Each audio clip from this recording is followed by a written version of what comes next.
Hey guys, I'm Sebastian. We're going to go over tension coaching clues and cues today. I did a whole podcast about it. If you didn't hear about it or hear that already, you probably should go through as it correlates to this video right here. It's restoring human movement in case you're doing it or you don't. And so we're going to cover tension cues and clues based upon deadlifting and squatting, mainly because it's really common for people to get hurt doing those two things. And the more and more we see people doing things like booty workouts and high volume training, a lot of times if they have poor tension, a lot of times they'll tend to have injuries, and then they wonder what they should do. And so typically when we work with someone like this, a good idea to really keep them in the weight training that they want is to be able to look at cues of the hands as well as the feet. And so I'll cover quite a few things today. I apologize if I miss a couple things, but I'm going off the cuff with a lot of this stuff. So first and foremost is if you have a back-related problem, a disc issue, a herniations and back spasms, it's actually not very uncommon to feel like you don't want to lift again, all right, or you're fearful of it. It's not a big deal, or actually it could be a big deal if you're scared of it, but for the most part, just know that you usually can. And if you know a really good healthcare provider who can kind of coach you through this stuff, usually within 2 sessions or about a week and a half, 2 weeks, you're usually lifting again. Sometimes on first day if things aren't really got you floored. And so let's start with the deadlift right here. Come on over here. I'll just show you a couple things. First is number one, notice that I'm lifting from blocks, okay? First standard to probably talk about is one of the safest ways to change deadlifting for the better, or for most people, general population, is lifting from blocks. You can also put plates here. You can put a variety of different things. You can also go onto a rig right here and do pin pulls or set it up so it's a little higher. The reason being is because these implements are not necessarily made as a perfect thing. They just happen to be a certain diameter. And based upon our geometry, I'm not sure, the length, as well as our height, things are different for different people. And so this is the easiest thing, as well as setting up into a pseudo sumo stance position. Not a big sumo, but a little bit bigger than normal. And so this is usually how I get people deadlifting again within a couple days usually.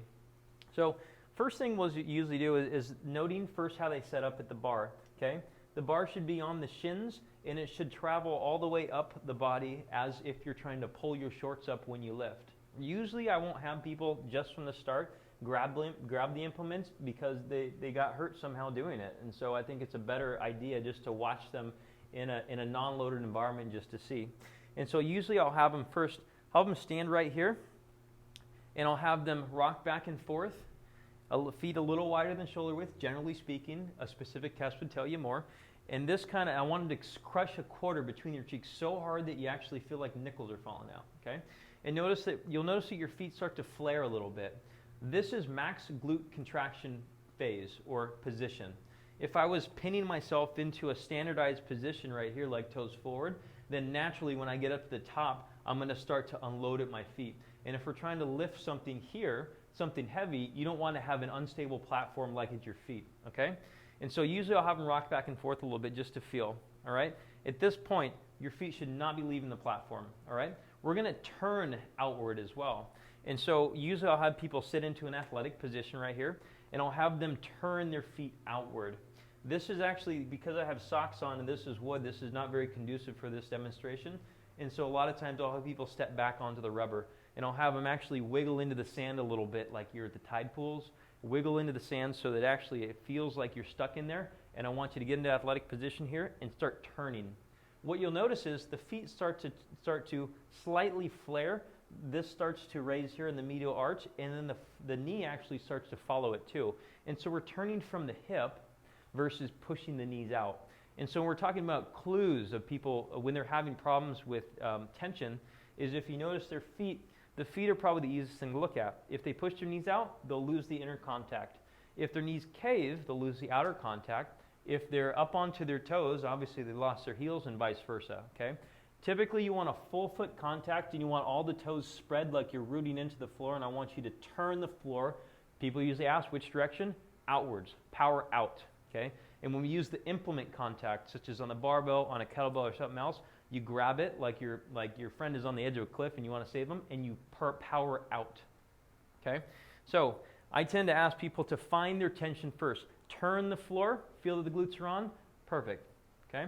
This is your bottom tension position right here. Turn the floor and grab the bar and try to crush oranges under your armpits, okay?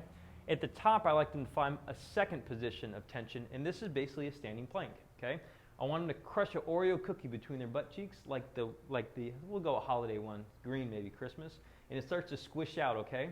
And now you start to feel tension down here. Now act like you got a bar in your hand and try to push your palms firmly through your thighs. And so this is gonna get the belly active. So the glutes and belly really help out with this type of lifting, okay? When we come into here, nothing really changes, okay? And so we're gonna turn at the feet and pull ourselves down to the floor. I apologize, the platform's not gonna be appropriate for this. Pull and turn, and so I still have glute tension here. When you grab the implement, since this is a pseudo sumo stance, I'm gonna be inward from the knee, I won't be outward, okay? And so, in case you're wondering like, well, what's the right stance for me? Get evaluated. You'll figure it out pretty quickly. Now I'm gonna lobster claw the bar, meaning I'm gonna take this grip right here and act like I'm a lobster pinching the bar and start wrapping the fingers from pinky all the way to index and into the thumb. If you want to use a hook grip, then by all means you can do that as well. I don't tend to hook grip. I'm not a power lifter, okay? And I don't do competitive lifting. I just teach people to feel good.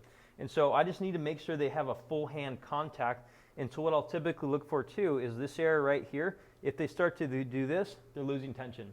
If their foot starts to move, they're losing tension. If they start to rock back, they're losing tension. And so one of the easiest spots to look at with people with deadlifting and squatting is their hand and feet, okay? You can look at a lot of other things, but for the external cues on this, you turn the floor and you bend the bar, okay? And then you just stand up, okay? Now we get our tension point at the top again. Crush the Oreo cookie, pull the bar into the body, not up, but into the body. And then when you're coming back down, keep ripping the floor and push your pockets backwards, backwards, backwards, backwards, backwards, backwards, right there, okay? When you're coming up, again, we got our tension at the bottom and tension at the top, but you gotta have tension in the middle, right? And so the tension from the middle is coming by turning the floor so damn hard that your head and the button of your hat goes through the ceiling, okay? If you don't, sometimes you'll see a lot of this stuff. People worming the weight up, okay? I ain't trying to win any dance contest, all right? I just want them to go straight into a plank and into a hinge. Straight into a plank and into a hinge. Now, can you go from the deck? Yes, you can. However, I would really weigh your cost-benefit ratio with this, okay? Most people do not need to go from the deck. And if you do, you're asking a little bit more demand out of your body than it maybe sometimes is willing to tolerate. It really comes down to where do your hip range of motions where does your hip terminate range of motion? For some people, they don't have this much range. They're generally tight, right? And so it's really not fair to ask them to go too low without dumping at the spine, and then you end up having a back issue and end up coming to see someone like me. So the basic idea of this too is, one more thing is when you have a buddy, okay? And so if we have a buddy who's lifting with us, your buddy can look at these things, all right? It's not necessarily a good idea to point them out in the moment unless you've talked about certain cues, all right? If you already know the Oreo cookie cue, use it, okay? If you know the button through the ceiling, use it. If you know this, use it, okay? Or oranges crushing. By the way, I've taken a lot of these cues from Dan John and Brian Carroll and Stu McGill and Cody DeMax, so these aren't all my own. I'm gonna make sure that everyone gets credit where credit's due.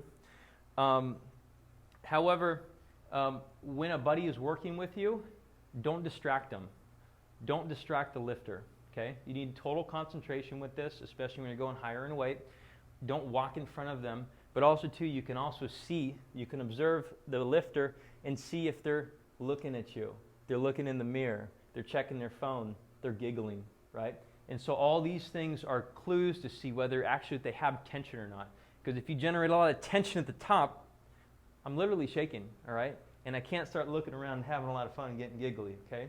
And so you can tell these clues if your partner's not having appropriate tension. Now, if we're going from squatting, first off, I think an important part, let me take these weights off so you guys can actually see a little bit of movement.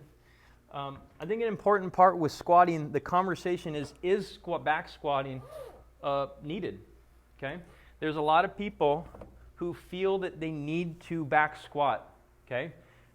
It's not necessarily 100% needed all the time. I know a lot of people who feel real good and have a lot of muscles and a lot of strength who don't necessarily back squat. And so I'd really challenge you to see, do you want to use back squatting or not? There's a good article by Mike Boyle that he brought up a point of that they don't necessarily back squat quite as much anymore. They split squat or do other types of things to get the same type of gains that you're looking for. So, but if you're committed to doing a back squat, I think you have to realize the similar tension cue points, okay? First off, when we're talking about the implement here, the only major thing that changes, again, we have that lobster claw grip, we have the pinky all the way to the index coming in, and you're white knuckling the bar, okay? When you come through it, we're actually going to pull the bar down like you're trying to leave a dent in your traps, okay? Sometimes you see a lot of this with people. You see the bar jumping, okay? Imagine like a 500-pound weight coming up and then boom, just impacting on you. You got to stick that thing to your body. And so usually with this, the same thing, okay? Tension from the feet, turn the floor out. In this type of movement versus a hinge, the only difference you're going to see is the chest is going to be a little bit more upright and you're going to be sitting deep into a chair. It's more of an elevator move. And so you're going to turn at the floor, pull yourself down like you're sitting deep into a chair, and straight back up, okay? When you come back up, turn on the floor, button to the ceiling, okay? Notice these things are very similar, all right? And so when I put this thing over my back, I'm going to make sure my grip is in place, okay? I'm going to pull it into my body, and I'm going to stand up with it, okay? So I'm physically pulling it down. If you're squatting well and you have good tension, your lats are going to be more tired in some cases than your legs might be if you're just pulling down. It's exhausting, but it gets your belly working so that your back and your spine is not really doing all the work, okay? And so we're going to wrap in here, white knuckle the bar, bend it over your shoulders, take a step back, turn the floor, sit deep into a chair. If you see any foot stuff going on, then we have an issue with tension. Now, one last point that I think is important to make is that a shift sometimes happens. Sometimes you see people squat and they shift into a certain side. There's a lot of different reasons why this can happen, and I kind of equate it to like the rough idea of like, say we have an airplane with two engines. One engine's not going, and so it's really not fair to assume a lot out of your body if you're only flying with one engine. And so we need to reinstall that thing.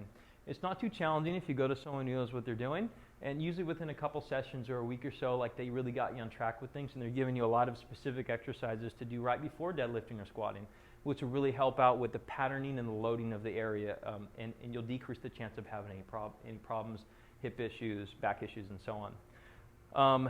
I think the last thing to probably address here is speed. I talk about this a little bit on the podcast, is you can't, if you can't do things slow, you can't do things fast, okay? You gotta earn the right. And so slow it down, 5 seconds down, turn the floor, focus on your cues, and maybe think about 1 or 2 cues that you need, okay? Maybe turn the floor and you're already gripping the bar real hard. That's fine, okay? And just focus on the ones that are useful. I know I say all these words and all these analogies and so on, but really when it comes down to it, when you're doing the lift, you have a mental checklist. 1, 2, 3. Turn the floor, crush the cookie, button through the ceiling. Whatever ones you might need. Not everyone needs the same cues, and not all the same cues work for everybody. But one thing's for sure is if you have someone watching you, and they're watching your feet, they're watching your hands, they're watching facial expressions, and they're watching the way to see if your spine is bending and moving with certain direction changes with the lift, I think that's the most valuable thing you can possibly have, whether it's a buddy who really knows what they're looking at, or if you have actually a coach or a movement specialist to actually do that for you, okay? It's very hard to know what's going on in your body when you're actually doing it. I personally had an issue where I would squat kind of towards this side, and I had no idea I was doing it until someone told me. If you look around the gym and you see people doing things with poor form, just remember, that was probably you. That was probably me. That was probably a lot of people until you knew better, right?